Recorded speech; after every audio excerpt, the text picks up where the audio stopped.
अस्सलाम वालेकुम dear students. High school English grammar by Wren and Martin का book है। आज का जो हमारा टॉपिक है वो होगा use of the possessive case. Possessive case का इस्तेमाल। पॉइंट नंबर 60 को डिस्कस करेंगे। The possessive case is now used chiefly with the names of living things.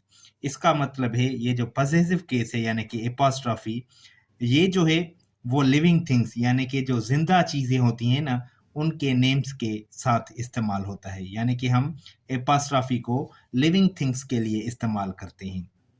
जैसे देखिए, द गवर्नर्स बॉडी गार्ड यानी गवर्नर का बॉडी गार्ड।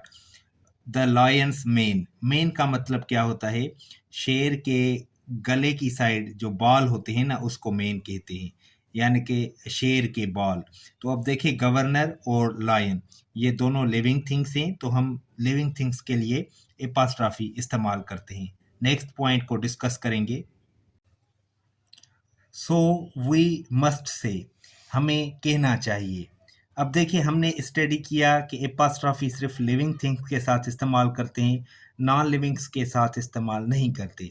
अब देखिए, लिखा हुआ है the leg of the table, ये करेक्ट है। The leg of the table यानी टेबल की टांग। तो टेबल के साथ आप एपॉस्ट्रॉफी यूज नहीं कर सकते। नॉट द टेबल्स लेग, यानी कि इस तरह से नहीं लिख सकते क्योंकि टेबल एक नॉन लिविंग थिंग है। The cover of the book, यानी कि बुक का कवर, तो हम इसको ऐसे नहीं लिख सकते। नॉट द बुक्स कवर, क्योंकि बुक एक नॉन लिविंग चीज है। The roof of the house, यानी कि घर की छत, इसको हम इस तरह से नहीं लिख सकते। Not the house is roof.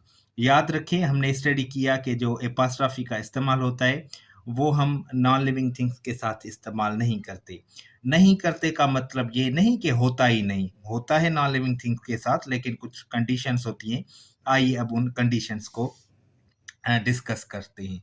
तो अब हम डिस्कस करेंगे पॉइंट नंबर जो है 61। पॉइंट नंबर 60 में क्या लिखा हुआ है? बहुत ही इंपॉर्टेंट पॉइंट है। अब देखें, बट द पजेसिव यानी कि apostrophe is used with the names of personified objects. अब पर्सोनिफाइड ऑब्जेक्ट्स को हमने द नाउन जेंडर के टॉपिक में भी डिस्कस किया था। पर्सोनिफाइड ऑब्जेक्ट्स ऐसे ऑब्जेक्ट्स होते हैं जो होते हैं तो नॉन लिविंग है, लेकिन हम उनको लिविंग समझते हैं। तो उन पर्सोनिफाइड ऑब्जेक्ट्स के साथ भी हम एपॉस्ट्रॉफी का इस्तेमाल कर सकते हैं।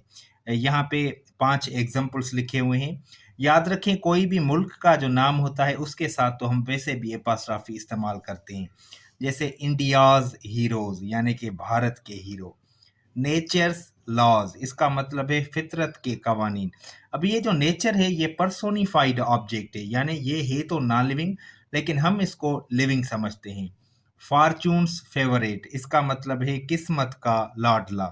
फॉर्चून जो वर्ड है ये नॉन लिविंग है, लेकिन हम इसको लिविंग समझते हैं।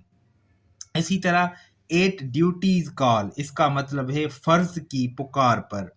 एट डेथ्स डोर, इसका मतलब है मौत के दरवाजे पर, यानी कि जो मरने वाला हो। जैसे मैं इसका सेंटेंस बनाऊं, the old man is at death's door, means he is going to die, वो मरने वाला है।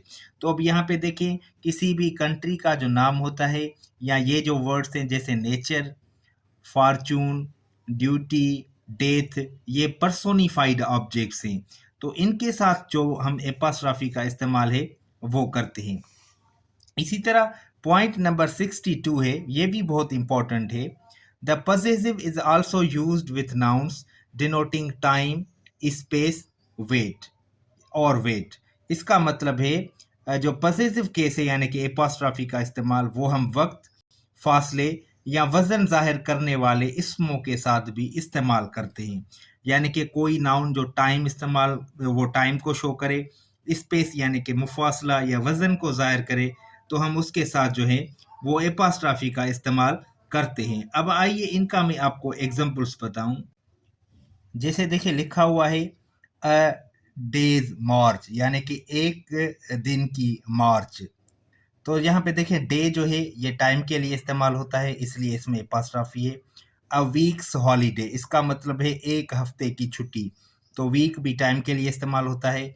इन अ ईयर्स टाइम, इसका मतलब है एक साल के अंदर। अ स्टोन्स थ्रो, इसका मतलब है बहुत थोड़ा फासला।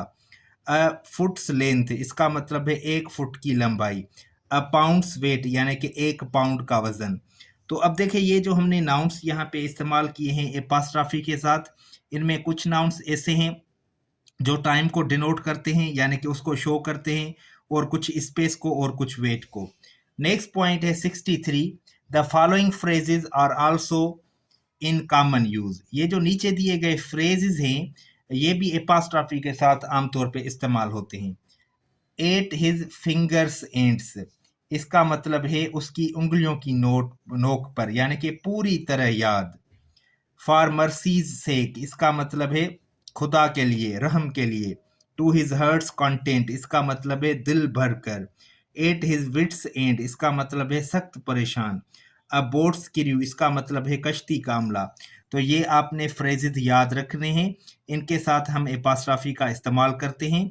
और ये नाउन्स भी आपने याद रखने हैं जो टाइम, स्पेस और वेट के लिए इस्तेमाल होते हैं।